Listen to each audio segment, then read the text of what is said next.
Sta per cominciare la partita tra Real Fabbrica di Roma e Tevere Remo, valida per la 10ª giornata del campionato di Serie C2 di calcio 5 regionale Girone A. Signorelli anticipato, siamo al 48 piede e al tiro, il tiro in porta 1-0, gol della Real Fabbrica di Roma grazie al numero 26 Tucci, 1-0 quindi per i padroni di casa. Guancioli, ancora Castroni. In verticale, passaggio di ritorno per Guancioli col triangolo che si chiude, cerca Signorelli in area. Signorelli prova la conclusione, tiro, parata del portiere. Guancioli con la destra ancora per Castroni sull'out destro. Castroni va la tiro, respinta del portiere, poi rimane ancora lì la palla. Alla fine il palo addirittura colpito da De Matteis. 3 minuti, allarga sulla destra verso Lucchetti, Ripani verso Discepolo con la sinistra al volo, perde però la sfera che viene riconquistata dopo l'intercetto. Attenzione al tiro di Castroni, conclusione e parata del portiere. Per la Tevere Remo e il numero 6 Milani con Guancioli che poi va anche a disturbare o Castroni o Signorelli alla battuta. Fischia l'arbitro a partire Castroni, tiro e pareggio della Tevere Remo, 1 pari e 10 minuti dalla fine di questo primo tempo. Segna Castroni.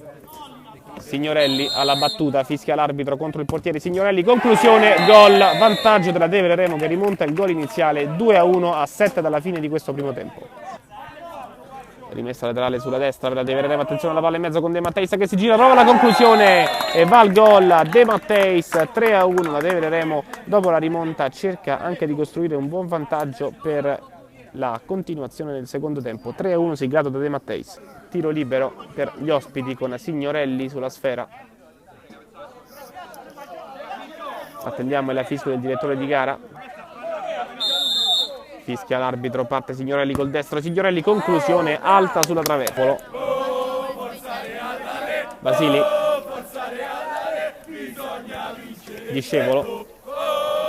In mezzo ancora per questa conclusione sul fondo, prima opportunità del secondo tempo per il Real Fabbrica di Roma. Non riesce però a controllare, si allunga troppo la palla, la recupera la Real Fabbrica di Roma che imposta l'azione, attenzione davanti alla porta, conclusione alta sulla traversa, che opportunità per la squadra di casa. Ancora la verticalizzazione, recupera sempre la squadra di casa, con questo cross dalla sinistra, vediamo, l'arbitro fischia, fallo di mano, calcio di rigore.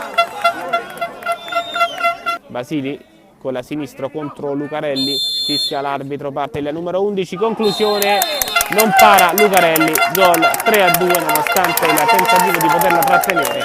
Arriva il Real Fabbrica di Roma da Corcia, riceve Lucarelli, rinvio in direzione di De Matteis che viene fermato, attenzione 1 contro 1 con il Real Fabbrica di Roma che prova ad attaccare la palla sul sinistro, poi ancora Discepolo, conclusione alta sulla traversa.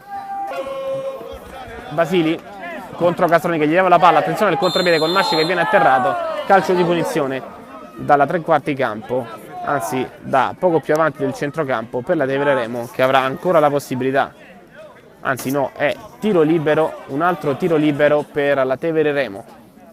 Dall'arbitro Real Fabbrica di Roma, parte Castroni, fischia l'arbitro, Castroni contro il portiere, conclusione, gol!